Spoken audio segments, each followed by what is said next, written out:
Ben ritrovati Cattoliche dintorni. Gli studenti della laurea magistrale in scienze linguistiche si sono improvvisati speaker radiofonici in lingua francese. Vediamo insieme che lavoro hanno svolto.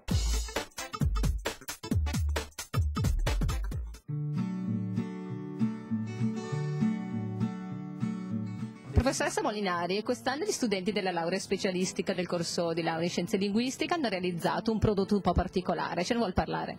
Sì, dunque gli studenti del primo e secondo anno della laurea specialistica in scienze linguistiche sono stati coinvolti in questo progetto che abbiamo intitolato, anzi che hanno intitolato loro, Jeux du français à l'italienne, e si tratta di un progetto volto a rafforzare le competenze comunicative orali degli studenti. Ci rivolgiamo a studenti della specialistica, quindi con un livello linguistico medio-alto direi, e a cui però manca ancora quella spontaneità, quella naturalezza che permette di fare il salto di qualità rispetto a una laurea triennale. Perché questo progetto? Perché la radio, appunto, il progetto è volto a rafforzare la competenza comunicativa orale anche in vista dell'apertura al mondo del lavoro. Siamo ormai in un'epoca dove i nostri ragazzi, finita l'università, viaggiano, cercano spesso un lavoro all'estero, a volte anche master all'estero, oppure lavorano con imprese italiane ma che hanno contatti con l'estero, quindi la maggior parte del lavoro si svolge al telefono, con videoconferenze, per cui insomma la competenza comunicativa orale, quella spontaneità che viene richiesta a studenti che hanno compiuto tutto il loro percorso nella facoltà di scienze linguistiche è molto importante. Ecco. Inoltre abbiamo ritenuto importante usare la radio, perché? Perché in questo modo lo studente è stato protagonista, gli studenti hanno realizzato tutto da soli, hanno cercato i contenuti e la radio ha permesso agli studenti di unire la competenza comunicativa orale con una competenza culturale. Bonjour mes camarades, voyons ensemble le thème de la première rubrique qui s'intitule Monde, créée par Georgiana. Dans la rubrique de Georgiana, on parlera d'actualité. Ma l'attività è nata in questo modo, l'idea era quella di valorizzare le competenze orali e l'idea si è sviluppata conoscendo un sito francese che si chiama Podcast d'Établissement dell'Académie de Rouen, che mette online delle radio fatte da studenti sia delle scuole medie sia dei licei francesi ma anche di università. E l'Università Cattolica della sede di Brescia è l'unica università italiana rappresentata in questo sito assieme all'Università della Cina del Sud, quindi è sicuramente un punto di merito di questa attività sicuramente nuova e interessante. Da questo sito si possono scaricare in podcast le rubriche radio fatte dagli studenti e i nostri studenti hanno lavorato con entusiasmo autonomamente guidati dai docenti, hanno scelto loro le rubriche che più li interessavano. Quindi si passa da una rubrica di attualità come la rubrica Monde, in cui si parla della questione nucleare, a una rubrica più divertente come una rubrica culinaria che propone delle ricette italiane ad un pubblico appunto di francesi e di francofoni. Infine si passa ad una rubrica più letteraria, una rubrica di viaggi e infine una rubrica sui giochi di parole. Mais on peut se délecter aussi avec la lecture d'un poème, n'est-ce pas Roberto? Bon, dans ma rubrique, on va lire ensemble un poème que j'ai choisi et qui est lié au jour. Roberto e Paola, anche voi avete partecipato a questo programma radiofonico in francese, qual era la tua rubrica? La mia rubrica era una poesia al giorno, perché mi piace molto la letteratura, quindi ho scelto di commentare una poesia e di parlarne un po' insieme agli altri.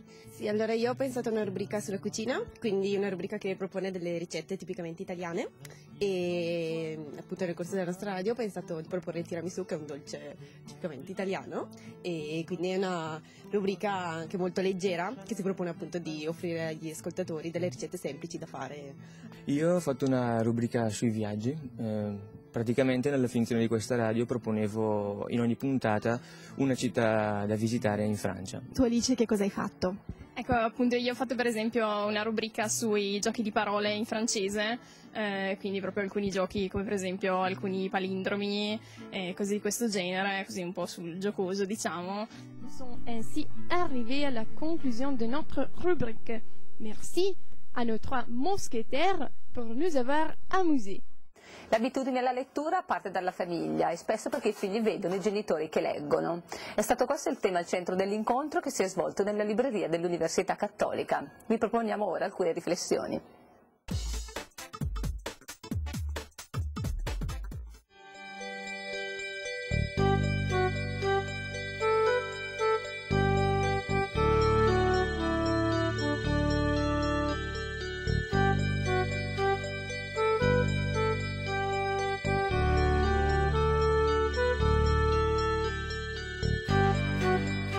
Dottoressa Laura Ogna, lei è l'autrice del volume Leggere in famiglia. Quanto è importante che i genitori leggano ai propri figli?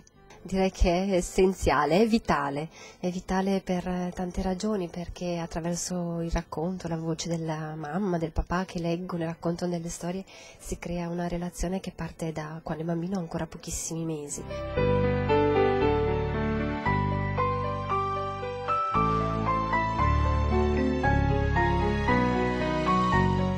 È fondamentale anche per la crescita non solo diciamo emotiva del bambino, ma anche perché gli offre l'opportunità di cominciare a creare quelle connessioni che si diceva anche cerebrali, perché il nostro cervello non è fatto per leggere, è tutto un meccanismo, è una attivazione che ci vogliono anni perché si porti a compimento, ecco, quindi non si arriva in prima elementare e ne si impara a leggere in pochi mesi, ma si è imparato a leggere negli anni prima attraverso appunto la mamma che ha raccontato, che ha letto, insieme si sono sfogliate delle pagine, il bambino magari anche in modo autonomo ha imparato a gestire la lettura, quella che può fare un bambino attraverso semplicemente delle immagini. È attraverso questo percorso poi che si arriva finalmente a poter saper leggere.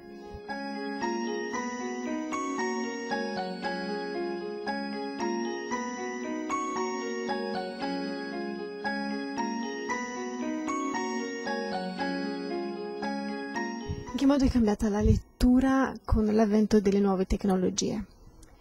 È cambiata molto, i ragazzi di oggi, ma anche i bambini hanno delle esigenze molto diverse, ad esempio i bambini quando iniziano a leggere in modo autonomo si trovano molto frustrati perché devono leggere delle storie molto semplici, a volte un po' banali, mentre loro sono abituati a degli intrecci molto più complessi proprio attraverso la televisione e il cinema.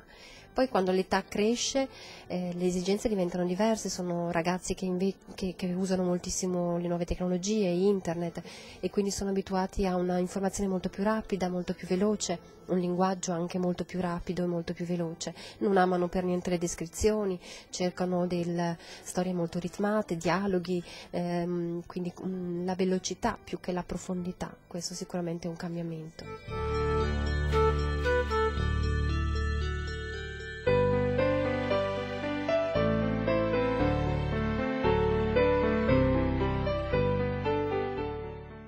E anche la rubrica Libri in pillole oggi è dedicata ai libri per bambini.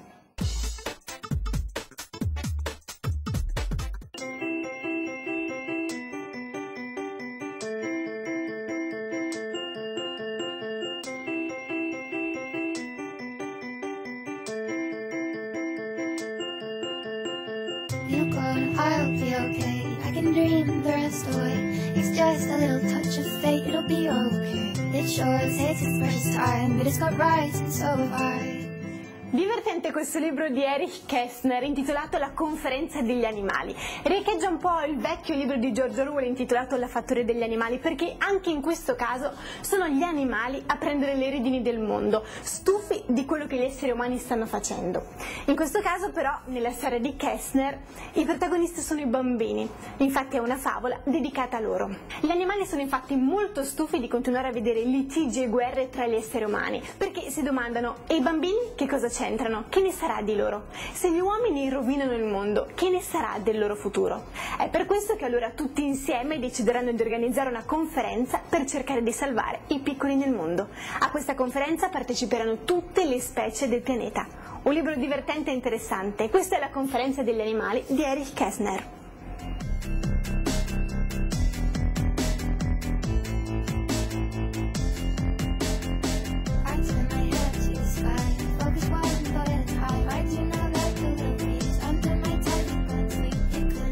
Il pirata Sandokan è il protagonista di molti romanzi d'avventure dello scrittore Emilio Salgari. Sandokan è un eroe che lotta contro i coloni britannici per difendere il suo piccolo regno, l'isola di Monpracel. Le sue avventure hanno ammaliato migliaia di bambini e molti genitori hanno deciso di stuzzicare la fantasia dei propri figli proprio con le sue storie. Oggi Sandokan torna sugli scaffali delle librerie italiane con questo libro intitolato Chiamatemi Sandokan. L'autore è Fabian Negrin, che vuole rendere omaggio al vecchio scrittore Emilio Salgari. La storia è quella di due ragazzini. Una ragazzina che durante le vacanze estive trascorre gran parte della giornata a casa della nonna e che in un armadio troverà i vecchi libri del papà, quelli ovviamente di Sandokan. Si immerge nel suo mondo e quando il cuginetto andrà a trovarla gli chiederà di giocare a Sandokan. Insieme, con l'aiuto della fantasia, solcheranno mari, attraverseranno foreste e vivranno numerose avventure avvincenti. Questo è Chiamatemi Sandokan di Fabian Negrin.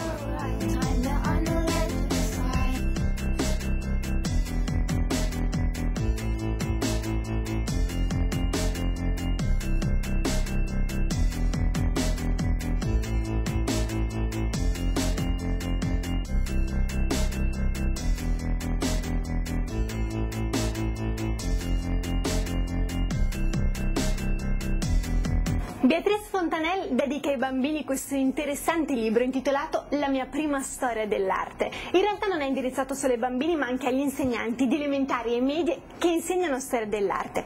Con questo libro infatti i bambini potranno imparare un sacco di cose nuove, a partire dal linguaggio specifico della materia. Impareranno i pittori, gli scultori che hanno caratterizzato la nostra storia dell'arte, sia italiana che a livello mondiale. Questa autrice inoltre riconosce un ruolo cruciale al nostro paese, all'Italia, nello sviluppo della storia dell'arte. Questa è La mia prima storia dell'arte di Beatrice Fontanel.